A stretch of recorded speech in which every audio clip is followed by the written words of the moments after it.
out there? It's a slow news day. Let's see. Well, 35 years ago today, they finished carving their heads on Mount Rushmore. What do you mean, carving? You trying to tell me they carved their heads up there? How else are they going to get there? Mother Nature did it, Murray. She made Mount Rushmore, the Grand Canyon, and me. The steep, the deep, and the creep. Hi. Oh, hi, Mary. Oh, how did the hearing go? Not terrific, Murray. The grand jury gave me one last chance to reveal my news source. I refused, and I'm going to have to stand trial for contempt. I thought that was settled when you spend the night in jail. Well, it's a new grand jury, and apparently they can cite me for contempt all over again. Well, don't worry about it, Mary. Justice is on your side. And when you're sitting in that witness box, stand on your constitutional rights, invoke the First Amendment, and occasionally flash a little thigh. What happened? I'm going to have to stand trial. We're going to have to get you a good trial attorney. Hey, my attorney's a good man. Trouble is, he's in a hospital right now. Yeah, he got run over when an ambulance suddenly went into reverse. Listen, Mary. There's a guy I have in mind, Barry Monroe, a poker buddy of mine. I'm sure I can get him to take your case. And you'll be in terrific hands. I've seen him operate. He can prove that anybody in the world is innocent. Hi, everyone. Well, almost anybody.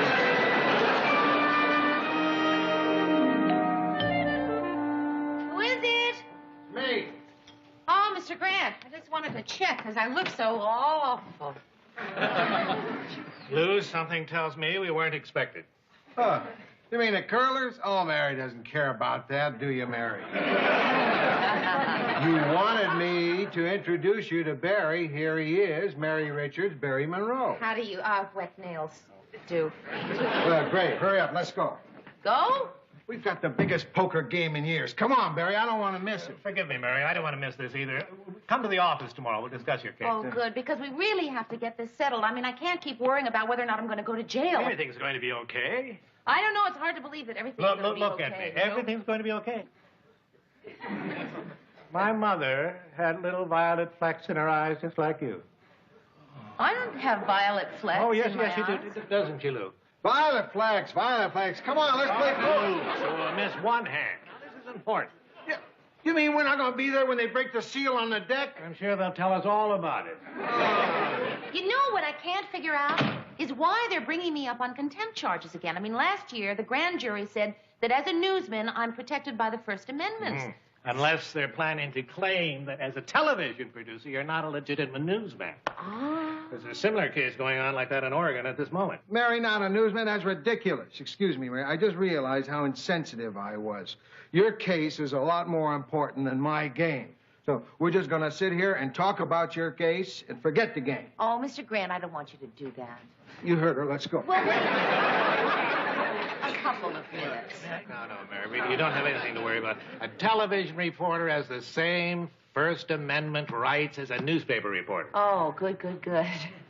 Can you tell me how much this will cost? Well, I'm going to set an unusual fee. 4 dinner dates and a lunch. No, really. I'm being half serious. No, I would really feel much more comfortable if you would just tell me your ordinary fee. $75 an hour. I know a wonderful little restaurant.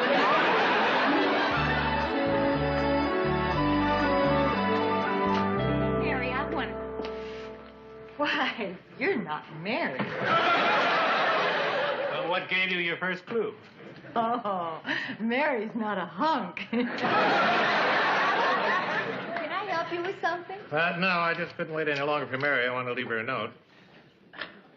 I've been looking through my briefs, and it's important that we talk as soon as possible. I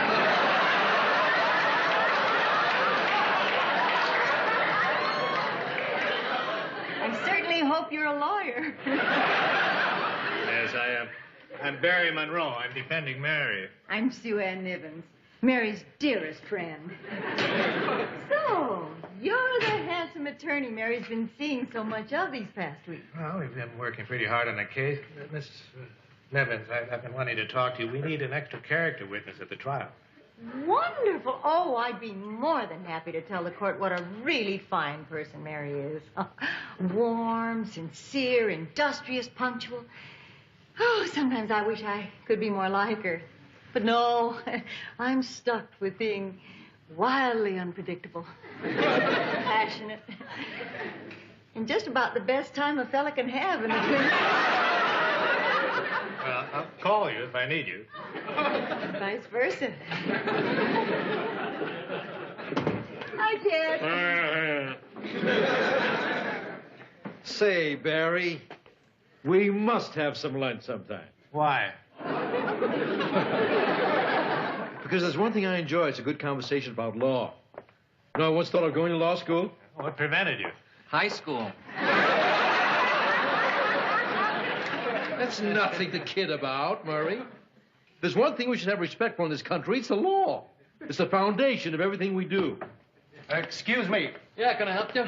Does anybody know where I can find Ted Baxter? Yeah. I've got a subpoena for him. I'll see if I can find him. Hey, that's Ted Baxter. You calling Ted as a witness? No, the prosecution must be calling him to have Ted explain how the newsroom functions. Ted couldn't explain how a men's room functions. Hi, Barry. Oh, Lou, can I talk to you a moment? Sure, come on in. So, how's the case going? Oh, I think we got a pretty strong case, Lou, but that's not what I came to talk to you about. Lou, you know I've been spending a lot of time with Mary these past few weeks. You know, going over her transcripts, checking the case, smelling her neck. Well, aren't you going to say anything? Oh, why? Everyone smells Mary's neck sooner or later. Lou, I think you know me well enough to take this seriously when I say that I think I love her. I'm not taking this as seriously as I'd hoped. It's just so predictable, Barry. Guys come in here and guys fall in love with Mary all the time. And sometimes they break her heart, sometimes she breaks their hearts. And in the end, what are they left with? Probably a perfumed note in that precise handwriting. Dear Tom, Dick, or Harry, you're a wonderful person, and you've been very special to me.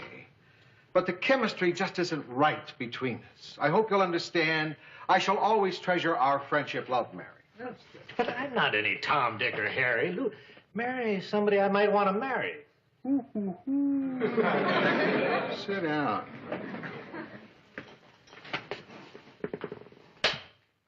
So, you want to marry our Mary. Mind if I ask you a few questions? What? How's your health? My health is fine. You drink? I probably drink as much as you do. Oh, my God. What are your prospects? My prospect? What are you asking me these questions for? You're not her father, you know. Sit down. Yes, sir. What are you doing? Some guy wants to slap me with a subpoena. I don't care if he wants to slap you with a flounder. Get out of my office. Ted, they're going to find you sooner or later anyway. Why don't you save the time and energy and accept the subpoena? They're not going to get me, sawbones. Sawbones is a doctor. Oh, what'd I mean? Shyster. Thanks. They're not going to get me, shyster.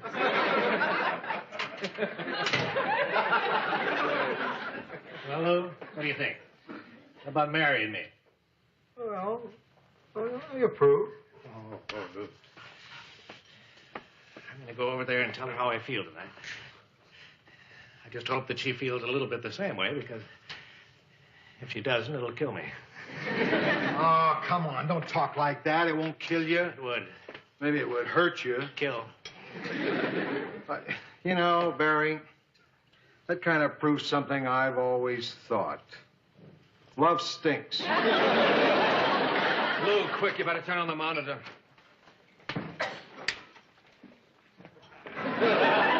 This is Nigel Reed substituting for Ted Baxter, who is on religious retreat. Washington.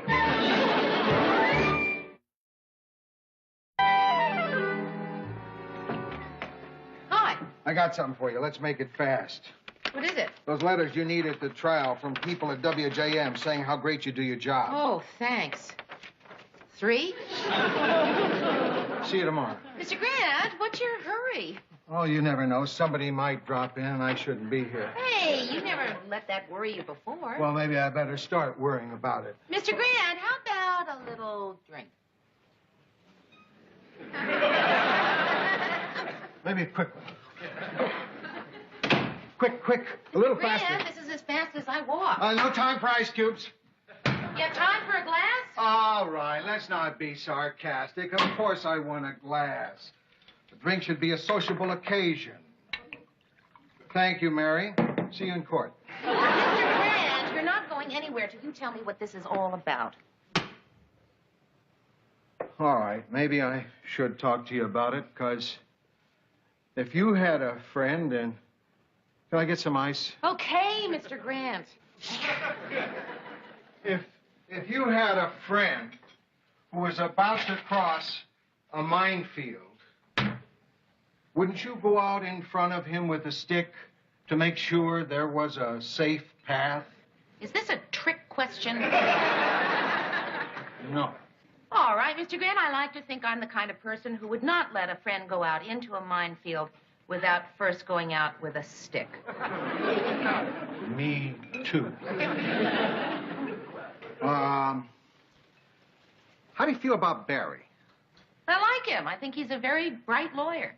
Oh, Barry got past mine number 1. Do you like him a lot? Yeah, I guess so. Number 2 mine, clear. Do you love him? No. Boom! What was that? Maybe I better stop being subtle. Barry's crazy about you. Oh, no.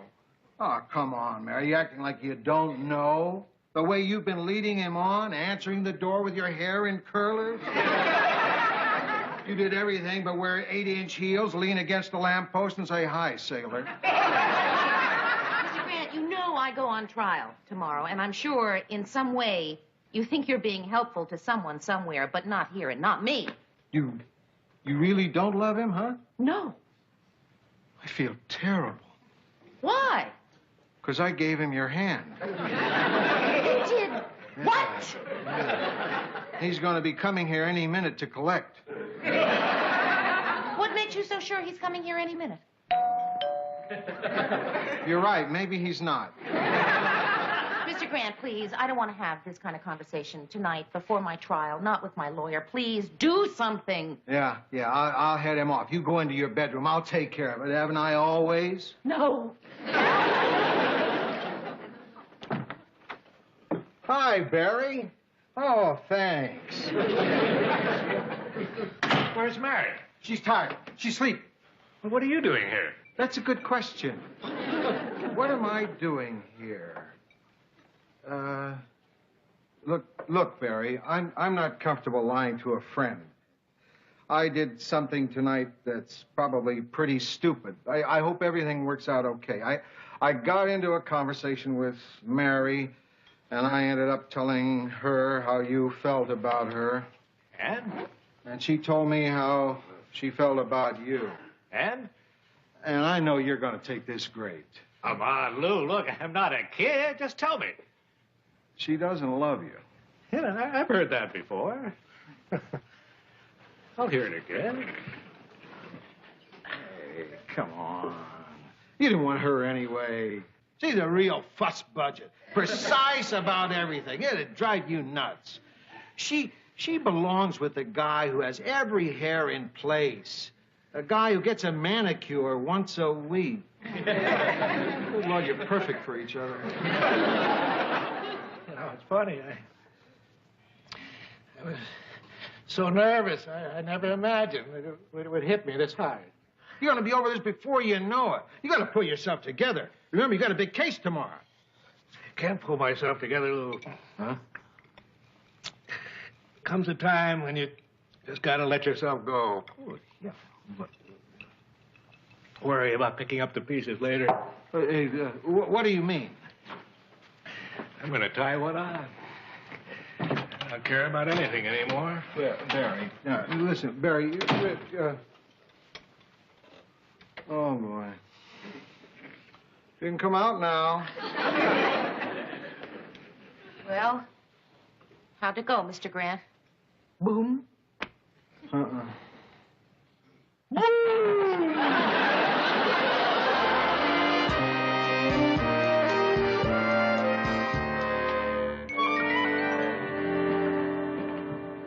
Mr. Grant, it's almost 9 o'clock. Where's Barry? Relax, Mary. It's an old defense lawyer's trick. Come into the courtroom at the last minute. Shows the prosecution how confident he is.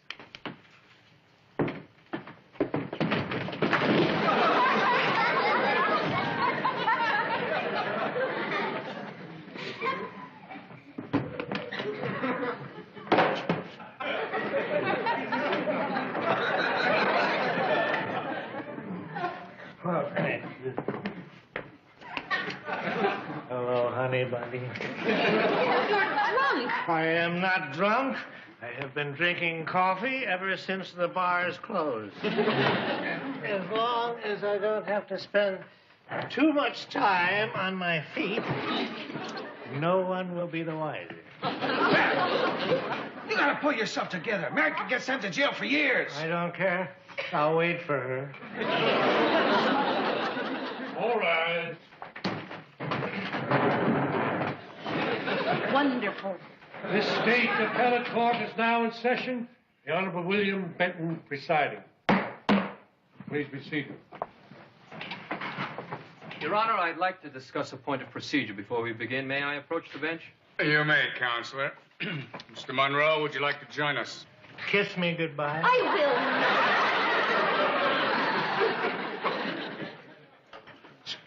It's gonna be okay. Don't worry. Mr. Grant, I'm going to try very hard not to lose my head.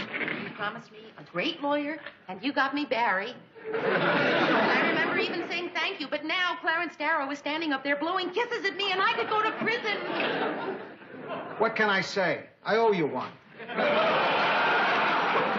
The prosecution may call its first witness. The prosecution calls Ted Baxter. Yo.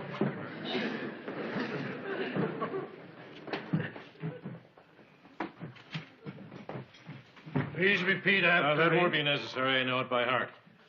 I, Ted Baxter, do solemnly swear to tell the truth, the whole truth, nothing but the truth, so help me God. I was up all night going over it. It's very commendable. You may be seated. I guess applause isn't allowed. Mr. Baxter, you are employed at WJM-TV. What is the nature of your job? I am the best anchorman in the United States. And in your opinion, would you say that Miss Richards' qualifications were comparable to those of a newsman like yourself? I would. In every way, she's every bit qualified as any newsman I've ever known in my life. Mr. Baxter, do you know the penalty for perjury? Okay. Maybe not the best anchorman in the whole United States. I mean specifically, what news functions does Miss Richards perform? Oh. I don't know. They just get together and get the news and give it to me and I get up there and Mr. Baxter, what exactly does Miss Richards do as a producer? I don't know. Let me put it this way. Is it part of her function to go out and seek out news stories? I don't know.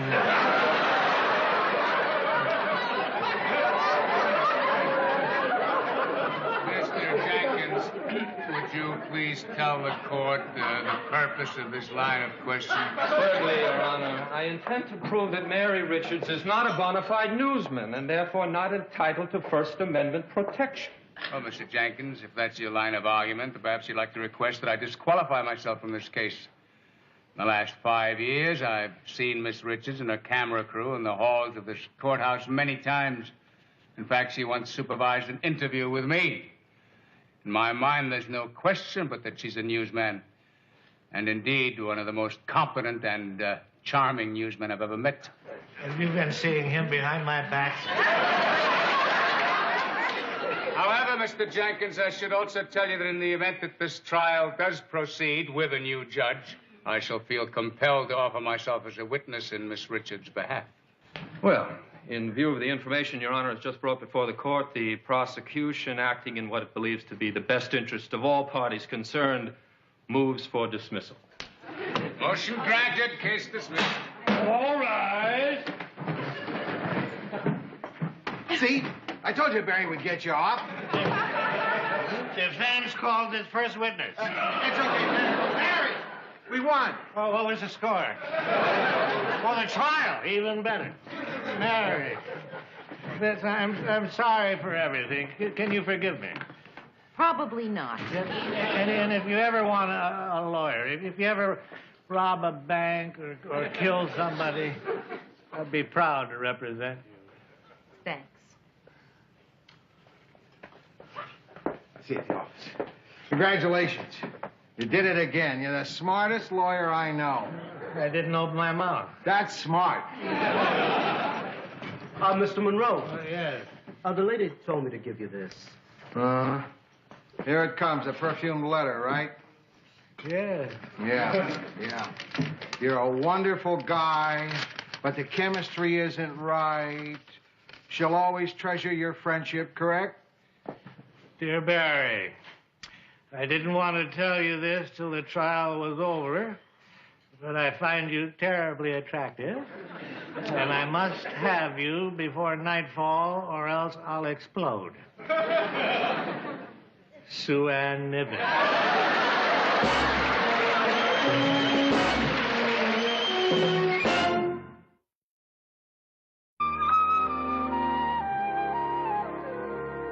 Leaving one fireman on the scene to remark, who needs 17 rooms anyway? Today's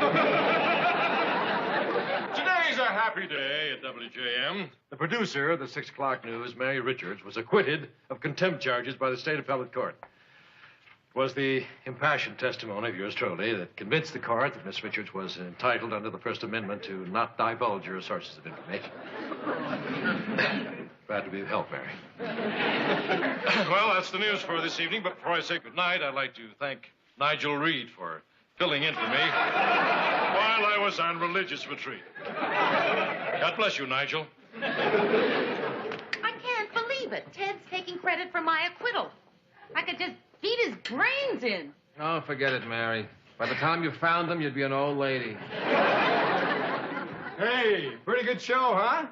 On a scale of 1 to 10, I'd say that was a B+. Ted, how dare you take credit for my acquittal? Hey, listen, Mary, I was the only witness. The judge heard what I had to say, threw the case out. Mary, let's face it, I saved your bacon. Ted, you almost got me sent to prison. When they asked you what I did, you told them you didn't even know what I do around here. Of course I told them I didn't know. You don't want me to tell them what you really do around here, do you? What do you think I do around here? Oh, well, you come in, you hang up your coat, you talk to Mary, and you go in there, discuss your problems with Lou, and you wear a lot of different clothes, and you have a lot of big parties. You wouldn't want me to tell them that, would you? You really don't know what I do around here, do you? Well, let me tell you what I do, Ted. I send out the film crew, I make the news assignments, I work out the rundown for the show, I hire people, I fire people. I am responsible for everyone else's activities, and I am responsible for every facet of this production. Gee. And I always thought it was my fault the show stunk.